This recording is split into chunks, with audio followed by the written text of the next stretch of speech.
Okay, good morning and welcome to Maseches Challah Perek Dal Iyun Mitzion. We're going to talk about Mishnah Yud over here, the penultimate Mishnah in Maseches Challah. Anita ish tko ayevi chalos mebeitar. He brought chalos. Seemingly, I mean, the Mefarshim say this stomach challah, like it's almost sefta challah.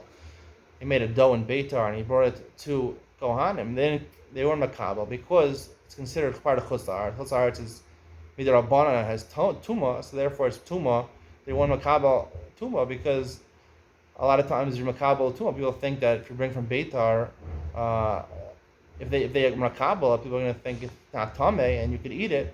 People are not careful in tuma and tar. You're going to eat something which is tameh.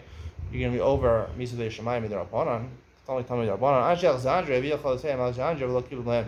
Similarly, from Alexandria, a city in Egypt, they also brought it, their challah.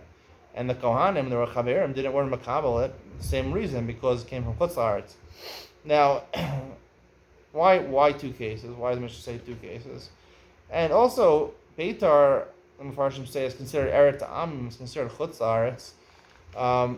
Isn't so pashut. Beitar is really part of modern-day Israel. It's over the Green Line, and the international community does not consider it part of Israel. They consider it occupied territory.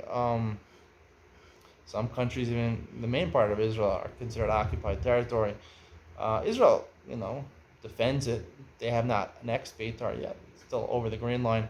But they technically, de facto, consider it part of Israel, maybe not de jure. So Beitar, it comes out from Mefarshim, happened to have been one of those places that when Yeshua conquered Israel, it was included in the boundaries of Israel. Only Bavel, when they came back in the time of Ezra, they were not Kovish base of Beitar, so therefore it's part of Chutzar. So I explained in the previous Iyun Mitzion how they're like Syria, for example, things that were conquered originally but not conquered in the second time they conquered. Kedusha Rishona Kitchel Shaisa, we paskin v'lo Kitchel Asad Lava. You see from this Mishnah. However, when it comes to challah is not dependent on, not a mitzvah tluya ba'ar. It's not a mitzvah that grows from the ground. It's a mitzvah depending on living in Eretz Yisrael. So I want to say that mitzvah, everyone agrees, even though the whole kitcher is showing a kitcher l'shayitz of a low kitcher level, which seems to be the hapsak halacha.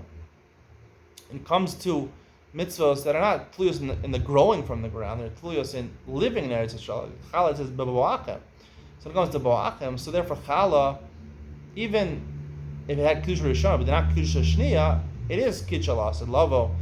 So in Beitar, it would be part of Eretz Yisrael for Challah Midal Raisa. So then the question goes back, why weren't they makabel for him? So who was this guy? Nita Ish Tkoa. Was he? It doesn't sound like he's a Talmud Chacham. They're called Rab Nita. He was an Am Aretz, presumably. So the next halach, Anshe Alexandria, Mitzrayim, Egypt for sure, they weren't in Kovish that in Yoshua. That for sure is part of Chutz la'aretz. But it says over there, Anshe Alexandria, all the people of Alexandria. So therefore, there's a big mistake over there. If they would have been makabel the challah over there, right? So there'd be a big problem. Now, technically, out of Eretz Yisrael, it's not challah. I mentioned in the previous Mishnah, if you go to America and you take off challah, according to me, that's not called a freshas challah. It's teva. It's nothing. It's just bread. There's no chiv of challah, and there's no concept of challah over there. A regular person could eat it. You don't have to mafresh challah over there, where people are mach right now. They do based on Tosos and Kedusha and Daf Lamed Vav, and say the Rabbanan applies outside of Eretz Yisrael. I don't think it does. So they brought from Chutz La'aretz, like America. They brought from Egypt. So lo kiblu mehem, because it was a lot of people. So makabel from them, they'll think, oh, this is really challah, when it's not challah, in fact. In the story of Beitar was one individual person who was an Am Haaretz. If the entire people of Beitar brought, and they said, we're not makabel from him, people would think, wait a second, there's no chiyuv and challah in Beitar. That's not true, because Beitar was part of the conquest of Yoshua.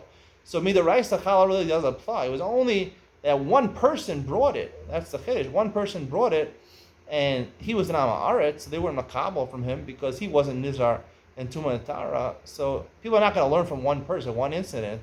Right, technically they weren't makabel from him because even though it's chayav v'challah midaraisa, but in terms of tuma, maybe it is Beitar is part of it's a tummy. I mean, Beitar is the most kedusha in the world, but maybe it's part of Eretz Am and Midrabanan, so therefore they were makabel from him. But if it was on a mass scale, they would have been makabel from him, even though Amaratzim, because otherwise they think there's no chiyav and challah, but really it's challah midaraisa, and people wouldn't treat it as challah. And if you eat it. especially Amaretz would eat it. He wouldn't be careful in Tumah Dar, Mitzvah De Shamayim. So Beitar, B'Darai say this Challah. Alexandria is not Challah at all. That's the big difference from the one person in Makabel who was a large mass scale. If they made challah baking in Beitar as an activity, as part of Shabbat.com, so they would accept it. That's my chiddush over here. Hope you enjoyed. See you in the last Mishnah, Maseches Chal, in the next year, coming up a little later today.